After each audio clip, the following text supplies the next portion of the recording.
दोस्तों आईपीएल 2026 के इस महामुकाबले में टॉस हारने के बाद गुजरात टाइटंस की टीम पहले बल्लेबाजी करने मैदान में उतरी थी। फाइनल जैसा बड़ा मुकाबला होने के कारण गुजरात के बल्लेबाजों के ऊपर शुरुआत से ही एक बड़ा स्कोर खड़ा करने की जिम्मेदारी थी। ऐसे में कप्तान शुभमन गिल और साई सुदर्शन ओपनिंग बल्लेबाजी करने मैदान में उतरे।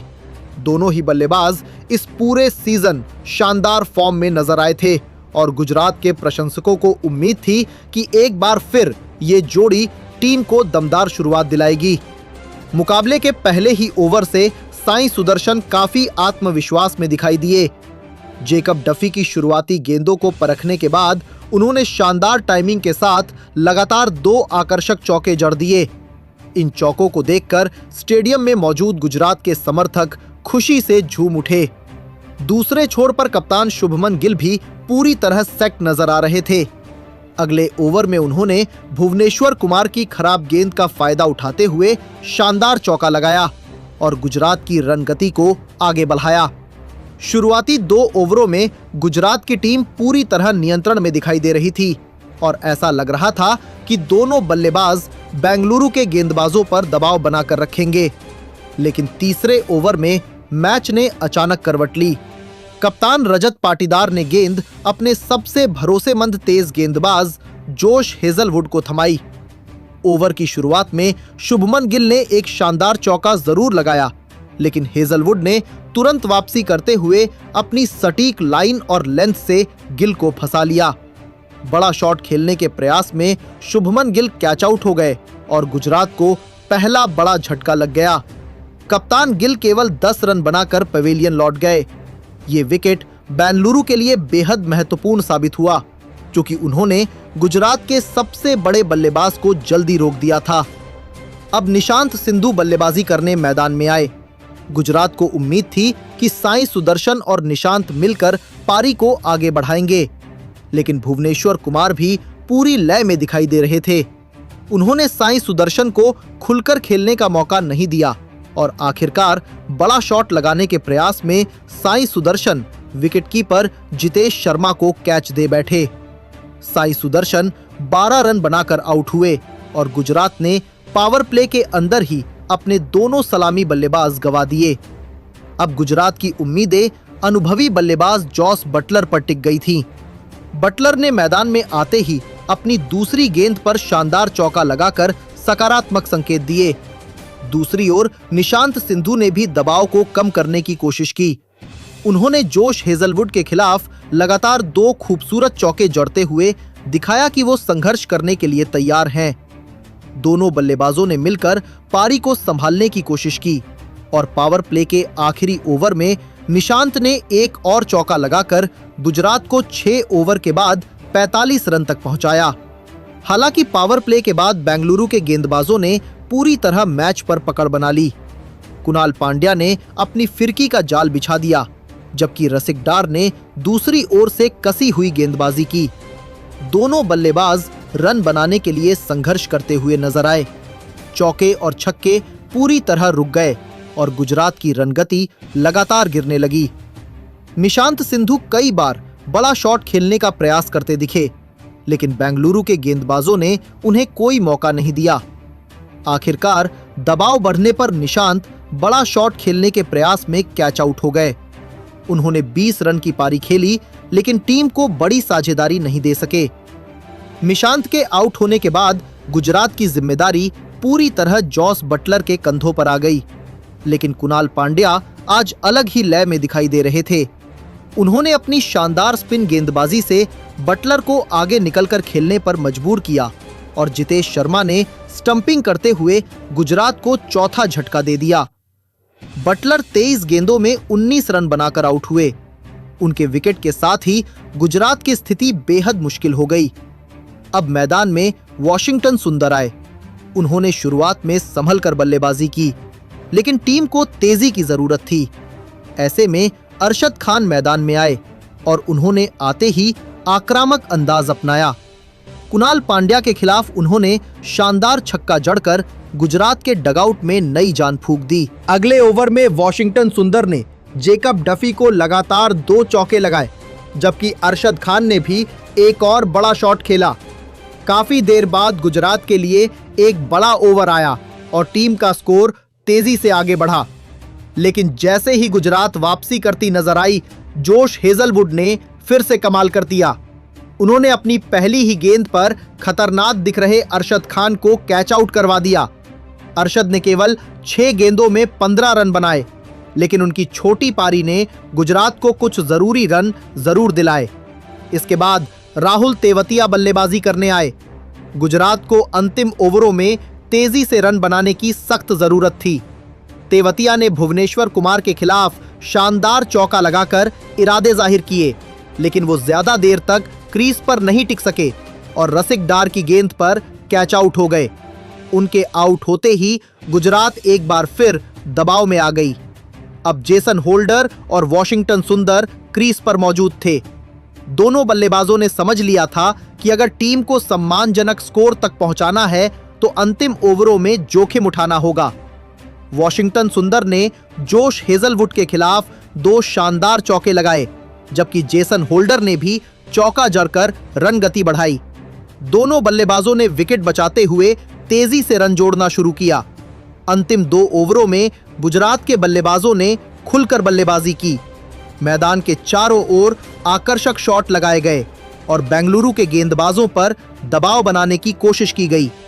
वॉशिंगटन सुंदर ने समझदारी के साथ स्ट्राइक रोटेट करने के साथ साथ खराब गेंदों को बाउंड्री तक पहुंचाया, जबकि जेसन होल्डर ने भी महत्वपूर्ण योगदान दिया।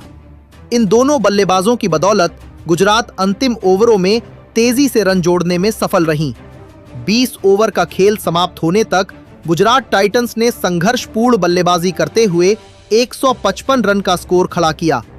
हालांकि शुरुआती विकेटों और बीच के ओवरों में धीमी रनगति ने टीम को बड़े स्कोर से दूर रखा, लेकिन अंत के ओवरों में वॉशिंगटन सुंदर, अरशद खान और जेसन होल्डर की उपयोगी पारियों ने गुजरात को सम्मानजनक स्कोर तक पहुंचा दिया। अब मुकाबला पूरी तरह खुल चुका था और सबकी नजरें बेंगलुरु की रन चेस पर टिक गई थीं। 155 रनों का लक्ष्य भले ही बहुत बड़ा नहीं था, लेकिन फाइनल मुकाबले का दबाव इसे काफी चुनौतीपूर्ण बना रहा था। ऐसे में रॉयल चैलेंजर्स बेंगलुरु की ओर से विराट कोहली और वेंकटेश अय्यर बल्लेबाजी करने मैदान में उतरे। दोनों बल्लेबाज अच्छी तरह जानते थे कि अगर शुरुआत मजबूत रही तो गुजरात के गेंदबाजों पर दबाव बनाया जा सकता है। दूसरी ओर गुजरात की टीम शुरुआती विकेट लेकर मुकाबले में अपनी पकड़ मजबूत करना चाहती थी। पारी के पहले ओवर में मोहम्मद सिराज गेंदबाजी करने आए।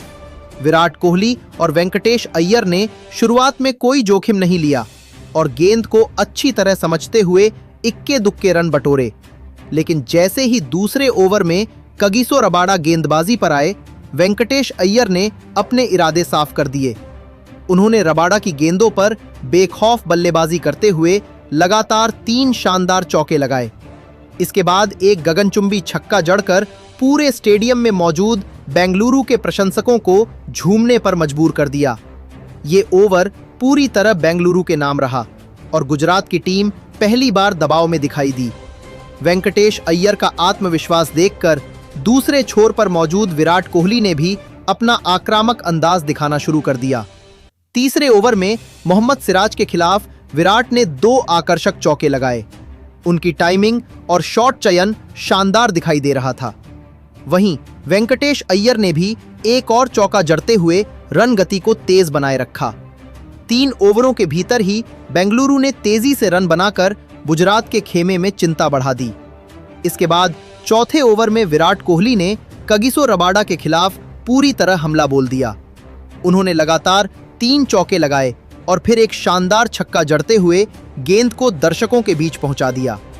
गुजरात के गेंदबाज पूरी तरह दबाव में नजर आने लगे थे। विराट और वेंकटेश दोनों ही मैदान के हर कोने में शॉट खेल रहे थे और स्कोरबोर्ड तेजी से आगे बढ़ रहा था। 4 ओवर समाप्त होते होते बेंगलुरु मुकाबले पर पूरी तरह हावी दिखाई दे रही थी। हालांकि गुजरात ने हार नहीं मानी। 5वें ओवर में मोहम्मद सिराज ने वापसी कराई। ओवर की पहली गेंद पर वेंकटेश अय्यर ने शानदार छक्का लगाया, लेकिन अगली ही गेंद पर सिराज ने उन्हें चकमा देते हुए कैच आउट करवा दिया। वेंकटेश अय्यर केवल 16 गेंदों में 32 रन बनाकर पवेलियन लौटे। उनकी पारी ने बेंगलुरु को धमाकेदार शुरुआत दिलाई थी और मैच का मोमेंटम पूरी तरह बदल दिया था। वेंकटेश के आउट होने के बाद देवदत्त पडिक्कल बल्लेबाजी करने आए। गुजरात को उम्मीद थी कि अब वे मैच में वापसी कर पाएंगे और ऐसा होता भी दिखाई दिया, जब अगले ही ओवर में कगिसो रबाडा ने देवदत्त पडिक्कल को केवल 1 रन पर आउट कर दिया। अचानक 2 ओवरों के भीतर बेंगलुरु ने 2 महत्वपूर्ण विकेट गंवा दिए और मुकाबले में रोमांच वापस लौट आया। लेकिन दूसरी ओर विराट कोहली मजबूती से क्रीज पर डटे हुए थे। उन्होंने कप्तान रजत पाटीदार के साथ मिलकर पारी को संभालना शुरू किया। दोनों बल्लेबाजों ने जोखिम भरे शॉट्स खेलने की बजाय समझदारी से बल्लेबाजी की, खराब गेंदों को बाउंड्री तक पहुंचाया और अच्छी गेंदों पर सिंगल डबल लेते रहे। पावर प्ले समाप्त होने तक बेंगलुरु 70 रन तक पहुंच चुकी थी और लक्ष्य की ओर मजबूती से बढ़ रही थी। पावर प्ले के बाद कप्तान रजत पाटीदार ने अपनी जिम्मेदारी संभाली। उन्होंने मोहम्मद सिराज के खिलाफ शानदार छक्का जड़ा और फिर जेसन होल्डर के ओवर में खूबसूरत चौका लगाकर रन गति को बरकरार रखा। विराट और पाटीदार की साझेदारी गुजरात के लिए लगातार परेशानी का कारण बनती जा रही थी। दोनों बल्लेबाज आसानी से रन बना रहे थे और लक्ष्य धीरे धीरे करीब आता जा रहा था। लेकिन जब ऐसा लगने लगा कि मुकाबला पूरी तरह बेंगलुरु के नियंत्रण में है, तभी राशिद खान ने गुजरात की वापसी कराई। अपने ओवर में उन्होंने पहले रजत पाटीदार को कैच आउट करवाया। कप्तान पाटीदार 15 रन बनाकर पवेलियन लौटे। इसके बाद नए बल्लेबाज कुणाल पांड्या को एलबीडब्ल्यू आउट करते हुए राशिद खान ने एक ही ओवर में 2 बड़े झटके दे दिए। अचानक बेंगलुरु का स्कोर मजबूत स्थिति से दबाव वाली स्थिति में पहुंच गया। अब सारी जिम्मेदारी विराट कोहली के कंधों पर आ गई थी। ऐसे में टीम डेविड बल्लेबाजी करने आए और उन्होंने विराट का शानदार साथ निभाया। दोनों बल्लेबाजों ने जल्दबाजी नहीं दिखाई। उन्होंने परिस्थिति को समझते हुए समझदारी भरी बल्लेबाजी की। गुजरात के गेंदबाज लगातार विकेट की तलाश में थे, लेकिन विराट और डेविड ने उन्हें कोई मौका नहीं दिया। दोनों ने सिंगल डबल लेते हुए स्कोरबोर्ड को आगे बढ़ाया और समय समय पर चौके भी लगाए। इसी दौरान विराट कोहली ने शानदार बल्लेबाजी का प्रदर्शन करते हुए अपना अर्धशतक पूरा किया। फाइनल जैसे बड़े मुकाबले में उनकी ये पारी बेंगलुरु के लिए बेहद महत्वपूर्ण साबित हो रही थी। विराट पूरी तरह नियंत्रण में दिखाई दे रहे थे और हर गुजरते ओवर के साथ बेंगलुरु जीत के करीब पहुंचती जा रही थी। जब जीत के लिए केवल 24 रन बाकी थे, तब टीम डेविड बड़ा शॉट खेलने के प्रयास में कैच आउट हो गए। हालांकि तब तक उन्होंने अपना काम कर दिया था और विराट कोहली के साथ मिलकर टीम को बेहद मजबूत स्थिति में पहुंचा दिया था। टीम डेविड के आउट होने के बावजूद बेंगलुरु के डगआउट में कोई घबराहट नहीं थी, क्योंकि विराट कोहली अब भी क्रीज पर मौजूद थे। इसके बाद विराट कोहली ने पूरी जिम्मेदारी अपने ऊपर ले ली। उन्होंने बेहद परिपक्व बल्लेबाजी करते हुए स्ट्राइक को अपने पास रखा और खराब गेंदों को बाउंड्री तक पहुंचाना जारी रखा। गुजरात के गेंदबाज लगातार कोशिश करते रहे, लेकिन विराट को रोकने में सफल नहीं हो सके। अंततः विराट कोहली की शानदार नाबाद पारी की बदौलत बेंगलुरु ने लक्ष्य हासिल कर लिया। जैसे ही विजयी रन बने, पूरे स्टेडियम में बेंगलुरु बेंगलुरु के नारे गूंज उठे। मैदान पर मौजूद खिलाड़ी खुशी से झूम उठे, जबकि गुजरात के खिलाड़ियों के चेहरे पर निराशा साफ दिखाई दे रही थी। विराट कोहली ने एक बार फिर बड़े मंच पर अपनी क्लास दिखाई और अपनी टीम को यादगार जीत दिला दी। इसी शानदार जीत के साथ रॉयल चैलेंजर्स बेंगलुरु ने लगातार दूसरे साल आईपीएल ट्रॉफी अपने नाम कर ली और अपने प्रशंसकों को जश्न मनाने का एक और सुनहरा मौका दे दिया।